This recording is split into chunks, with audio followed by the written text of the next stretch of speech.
Welcome to Fresh Music Freaks, your online source for upfront music and industry news, music festival, and in-depth interviews. Ladies and gentlemen, welcome to The Freak Show. I'm a freak. Are you?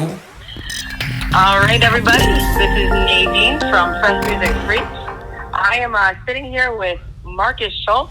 Now, things are a bit different than usual with COVID going on right now, so we're not sitting next to each other, but we're still talking, and that's what matters. So, Markus, how are you doing today?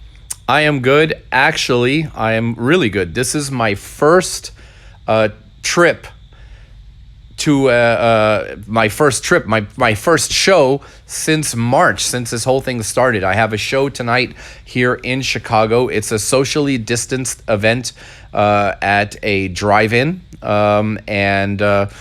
which I totally support. I support these kind of events because I know, we're all being very creative on how to continue to give the scene music and experiences, but at the same time be safe, be smart. And so I'm very happy. This is the first show like this that I'm doing. Everybody is going to be in cars, big parking lot, and then there's the stage, and there's me up on stage. So it's going to be interesting. Since, like I said, it's my first one, and I'm quite excited about it. Actually, I am more nervous than I've been in a long time because I feel so out of rhythm, Hey, definitely understand that, but you're going to do great. I'm sure you are. Yeah. So yeah, I mean, it's strange. It's definitely a different experience that you're going to have compared to normal. And speaking of these strange times that we're kind of going through right now, I know for one, your music has really helped me and many others, I'm sure, get through COVID. So what have you yourself been doing to stay sane through these times? Yeah, you know what? Exactly that. I have been working on this new album through COVID. Normally it takes me 2 years to work to finish an album, and I had a bunch of projects kind of like in the different stages when everything kind of came to a standstill in March, and I used this time to really just kind of like put all of these emotions into, everything that I was feeling into the music. And I think that musically everything turned out totally different because of the COVID thing. Because normally, I'm working on an album and I'll take it and I'll play it maybe in a big club or at a festival just to see how it feels, how it'll sound. And with that kind of inspiration, the music becomes very like adrenaline based. It's got to have lots of like this and that, to kind of really rock the speakers at a festival. But for this, with COVID going on, I just felt like everybody just was searching for more of an escape, and that's where the whole name for the album Escape came from. Because, I would do sets on my balcony in Miami and people were just like, they would just comment about the beauty of the melodies and the ocean, and it just felt like that's what people are really searching for now is a sense of escape and a sense of not necessarily like the big drops and the big pitch bends and all that, but something that's has a little bit more substance for your soul, and I think that's, going back to your question, that's how I've been kind of dealing with this lockdown and with the social distancing and the craziness that's going on in the world.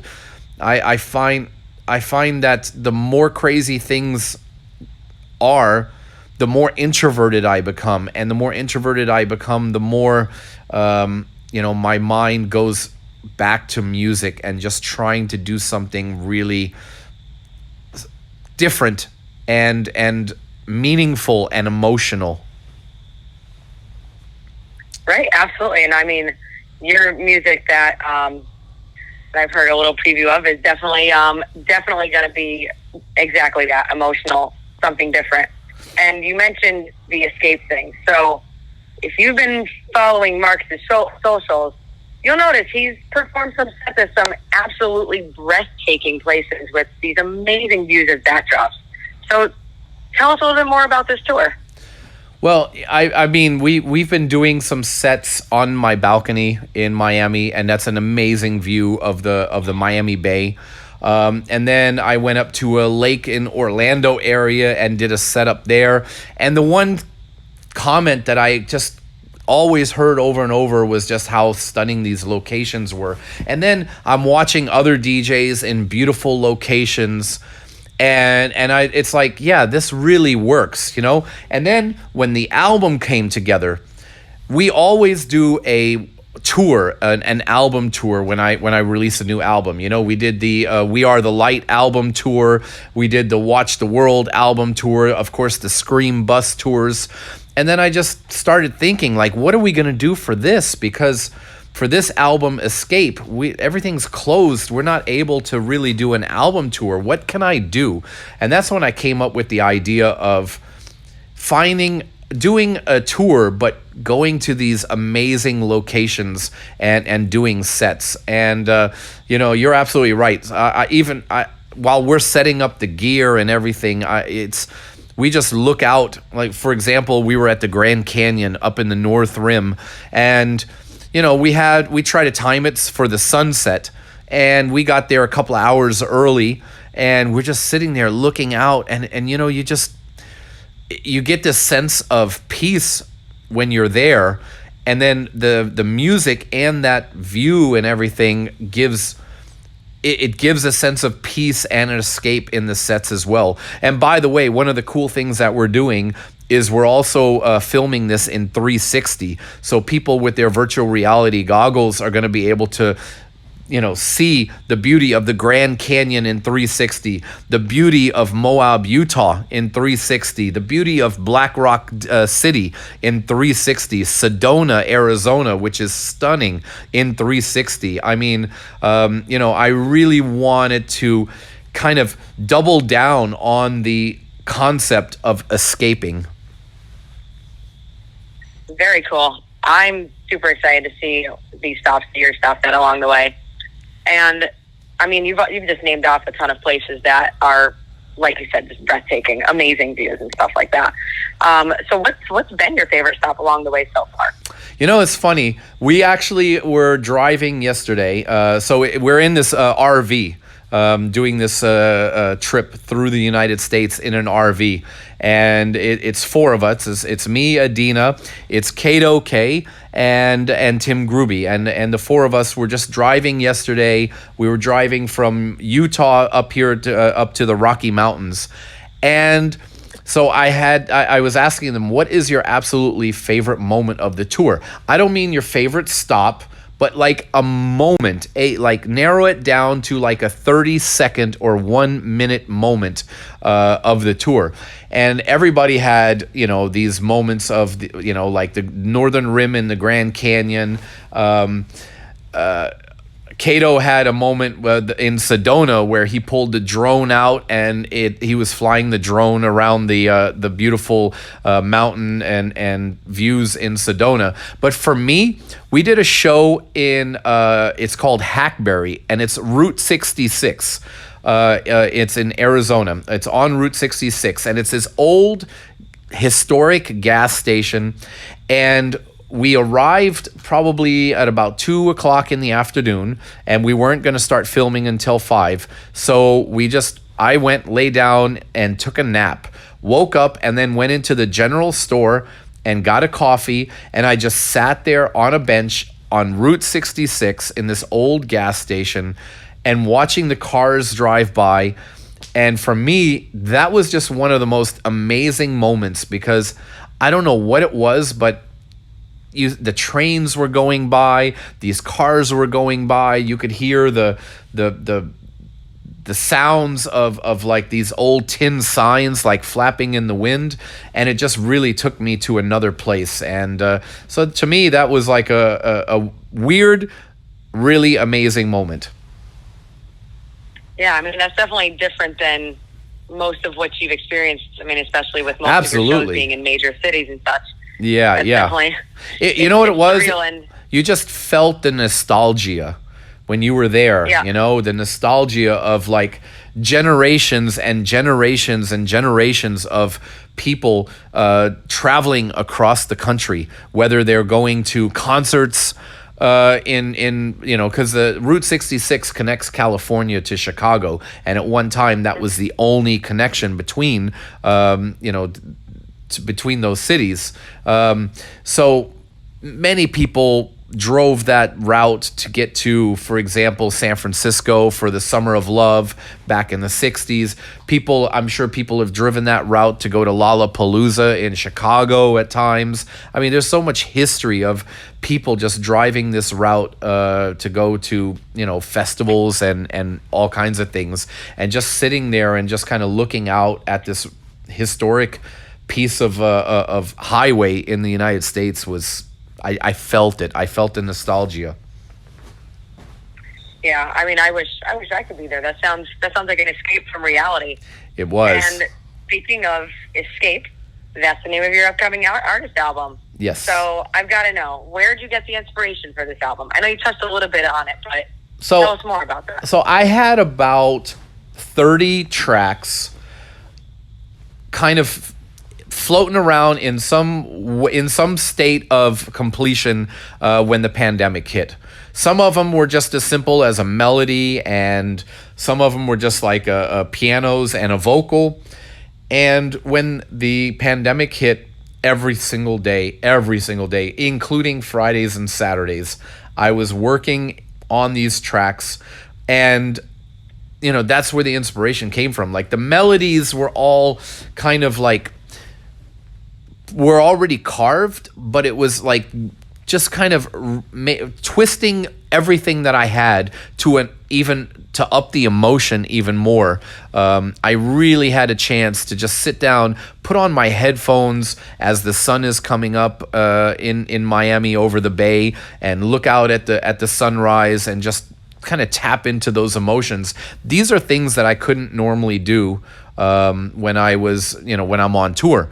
Like, I do great things, in a hotel room with the inspiration of all these different cities that I go to, but just sitting at home day after day after day with, just being more introverted. That's how, and wanting to escape, wanting to get back on tour and everything.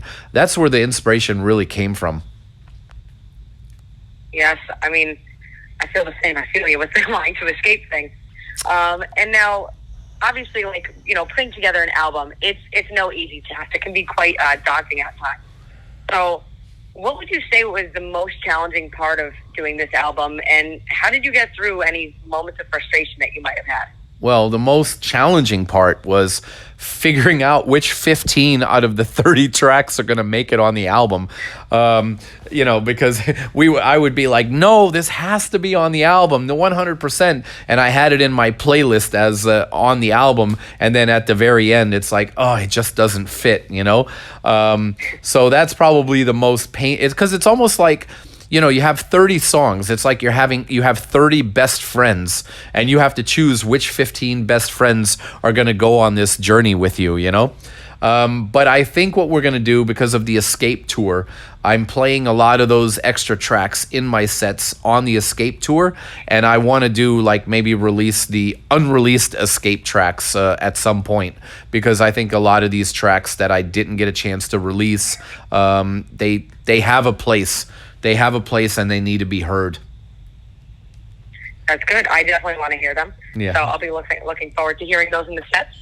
And with all the bumps along the journey of creating an album, like what you just said, having to choose tracks that will fit, and having to say no to some of them, even though you don't want to.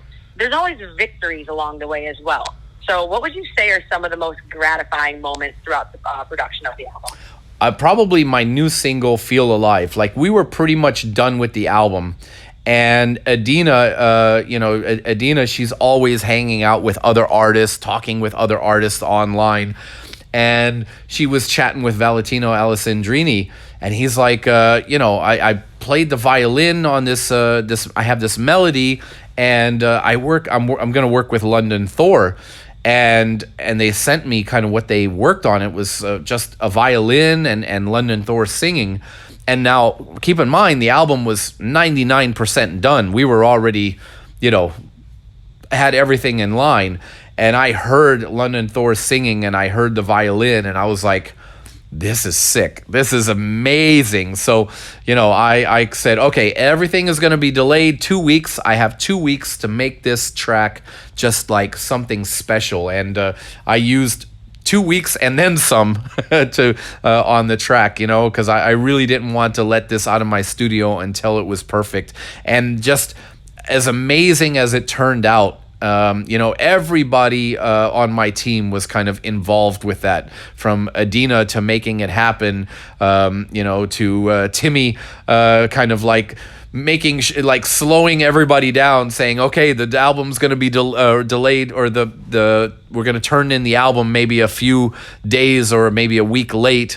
To me, just like grinding it out in the studio, and when it was done, we were just all high-fiving and at each other, and like, wow, it was like the cherry on the cake for this album, because Feel Alive, just the lyrics, just the emotion, just the feeling, it fits Escape perfect. You know, we want to escape and feel alive.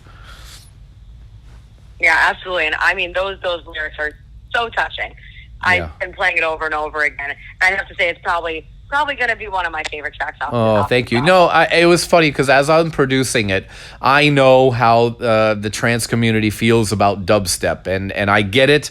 But at the same time, in that drop, the chords, I just wanted them to be so thick and so powerful that when I put a kick and a snare on the, you know, on the 1 and the 4, it just felt like it was this impact. And I know that, you know, it's something that I don't normally do, but at the same time, it's like, I think that was that's the beauty of Escape, the Escape album, is I don't have to worry about how a dance floor or a festival is going to react. It's about just trying to draw the most emotion out of a track. And yeah, I just love the way it all came together, and even the big emotional, like, epic and cinematic kind of dubsteppy interlude in the middle there. I think it works perfect.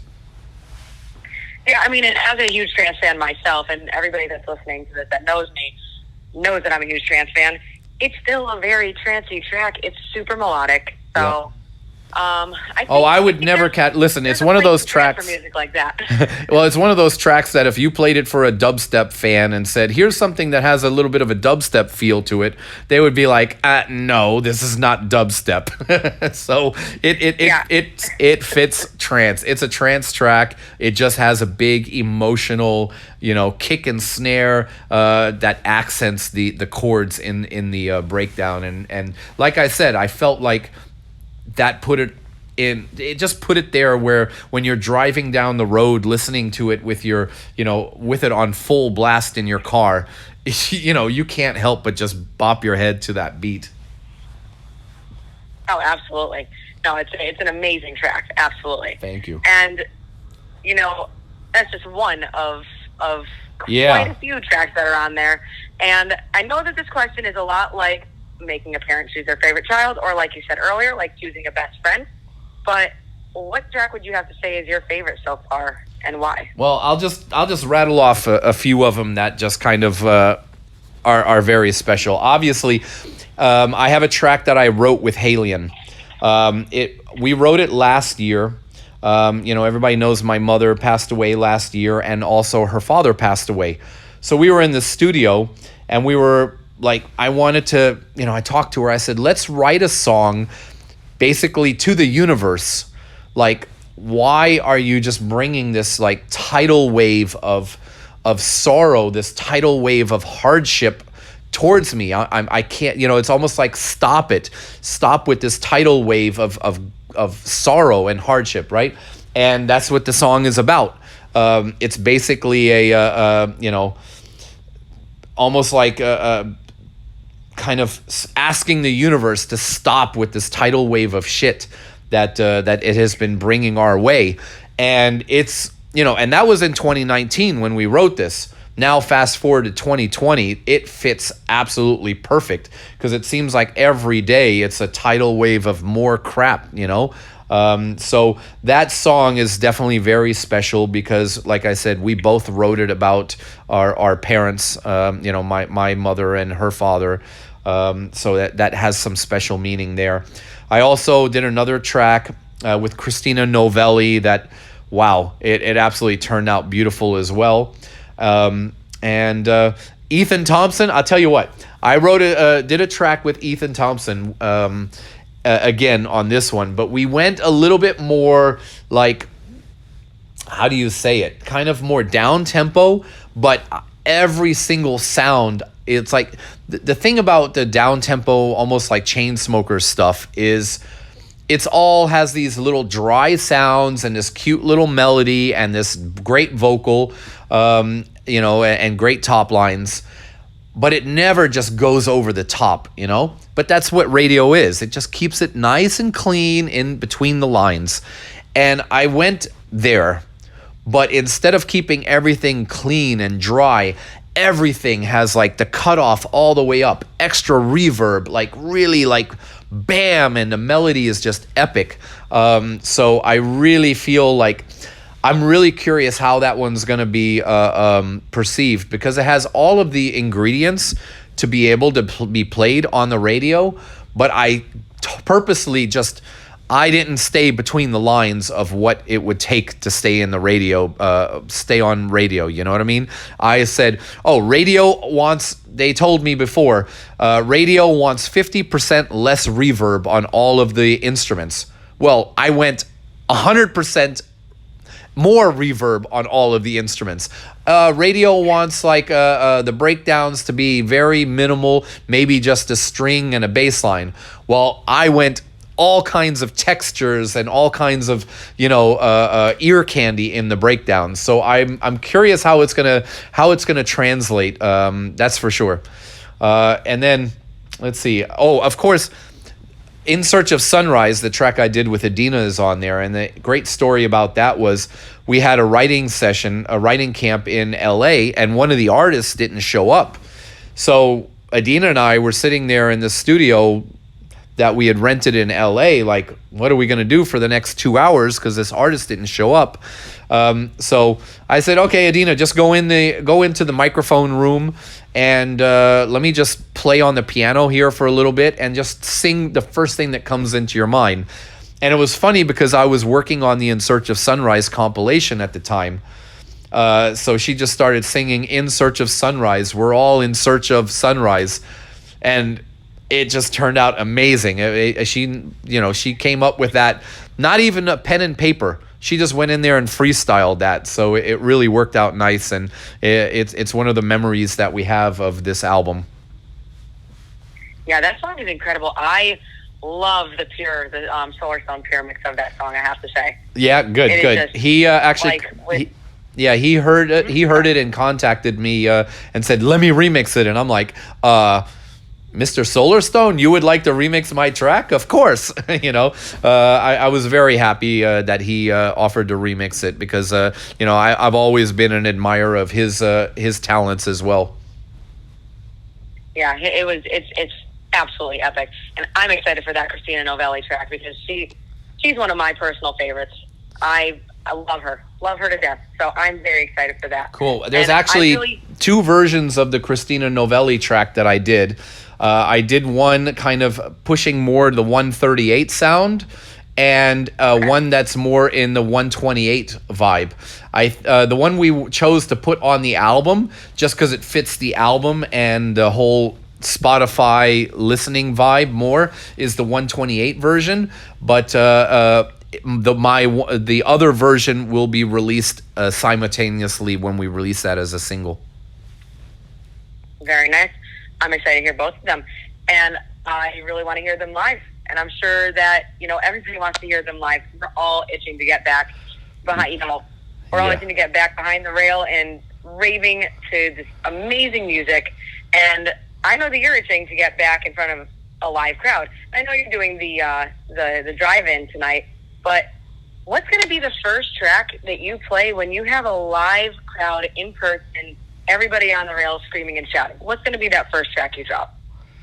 or maybe the encore of the. I think. See, I'll probably start off with the escape track and do that whole thing. But I think the first time we have an amazing show, I think I want to just stop the music 5-10 minutes before the end of my set, and my encore have it be something super super special and emotional. I'm still searching for what that would be. Maybe right now. The track that I did with Ethan Thompson is called "Make It Last Forever," and I think when we all are back together, all reunited, back together again, that might be the song that I want to play, because it's like, here we all are back together again. Let's make this last forever, because what we went through in the last year is just been like unbelievable. There are going to be stories written about it. Every artist is going to have stories about how they went through it, and when we're out of it, I just want it to last forever. I don't want to go back. Same here. You can speak it for me too there, because I definitely don't want to go back to this ever again either. Now, last but not least, I always like to ask a very controversial question. It's been heavily debated in the trance scene. What are your thoughts of pineapple on pizza? I love pineapple on pizza. Are you kidding me? No. Like, pineapple on pizza, that should not be a debate. Anchovies on pizza now.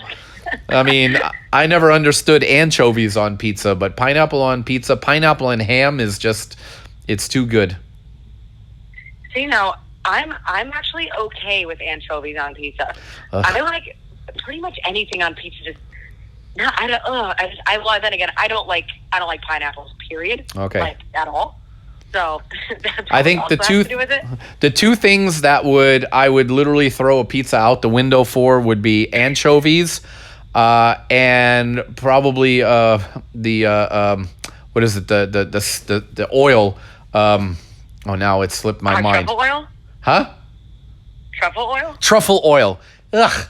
That is the filthiest thing that I cannot handle. Truffle oil. No way.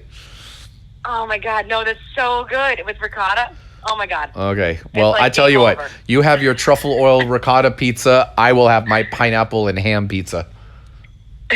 Okay. And we'll both look at each other in disgust. Yeah, exactly. All right. Well, thank you so much for answering all my questions today. I'm super excited about the album. I hope you have an amazing show tonight. And again, thank you so much, Markus. Okie dokie.